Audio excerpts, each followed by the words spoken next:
If you're getting ready to start a new group or you're just beginning your group, then you need to understand that setting the right kind of relational environment is really important from the very, very beginning. You want to let people know that you're going to be a trusting group and a caring group. And so let me give you a few pointers on how to create that healthy relationship environment as you start up your group. Number one is you set the tone by being welcoming. Be friendly. Share food. As people start to arrive, even before you sit down, as they come in the door, be prepared to engage them with personal questions that draw them out. Nothing too intimate, but just like, hey, where are you from? What do you like to do? Initiate conversations. Don't wait for somebody else to do that. Introduce people to other people. As the leader, you're the catalyst for relationships until people start to connect with each other. People are going to come back if they feel welcome and they start to make some friends. And so you might even want to, when you sit down to start the lesson, you might want to use an icebreaker question, at least the first few weeks or when a newcomer shows up, just so that you can help create that welcoming tone in the group. Now, if you're going to have a healthy relationship environment from the very start of your group, you can expect some awkwardness at first. People don't all know each other at first, and they're going to be a little bit cautious as they enter into a new group experience. So, you can give people permission to feel that way, knowing that it's going to get better as time goes on. So be patient with the group. Don't hurry through the relational time to get to the lesson. That relational time where people are milling around and eating the snacks and just talking about life, that's so important, especially in the first few weeks of your group, as people are learning they can trust each other, connecting with each other. Now, you might not hit a home run right off the bat. People aren't going to all become just best friends forever within the first 2 weeks of your group.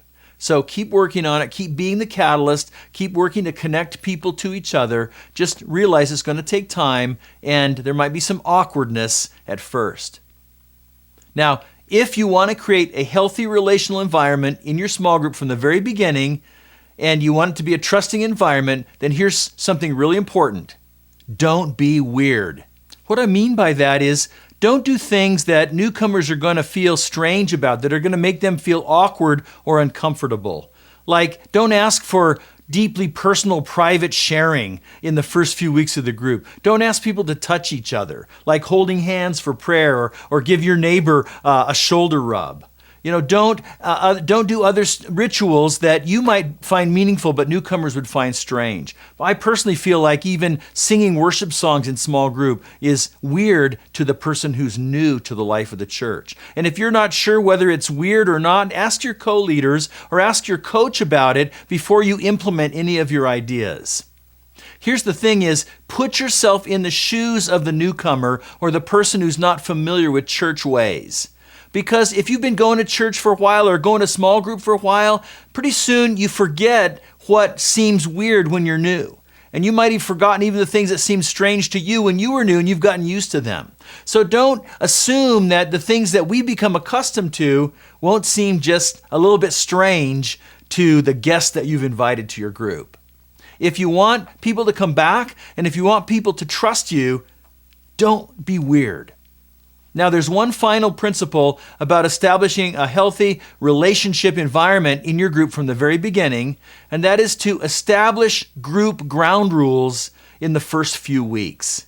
If you have a few ground rules, that's going to help your group understand what it means to be a trusting, caring group and how members of the group are supposed to treat each other. Don't assume that everybody understands that unless you lay it out clearly at the very beginning. We're talking about things like confidentiality, like listening to each other attentively, like accepting each other non-judgmentally, and talk about what those things mean and model them in the life of the group. In fact, if you look at the article that goes with this video, you'll see that there's a related topic that goes in more detail into some of those ground rules and how they work. But you want to really bring those up in the early weeks of the group. You might want to sprinkle a couple of them in every week for a few weeks, and then you'll want to go back and reinforce them at key times, maybe when you feel like the group needs to hear those things again, or maybe when there's newcomers that are added to your group. Go back and reinforce the group ground rules once again. Because you only get one chance to create a healthy environment at the beginning of your group. And if people don't feel safe and they don't feel loved, they're not going to come back. And so, you can really create a trusting, caring environment you can just hit the ball out of the ballpark if you just remember these few basic things about how to create a healthy relational environment from the very start of your new group.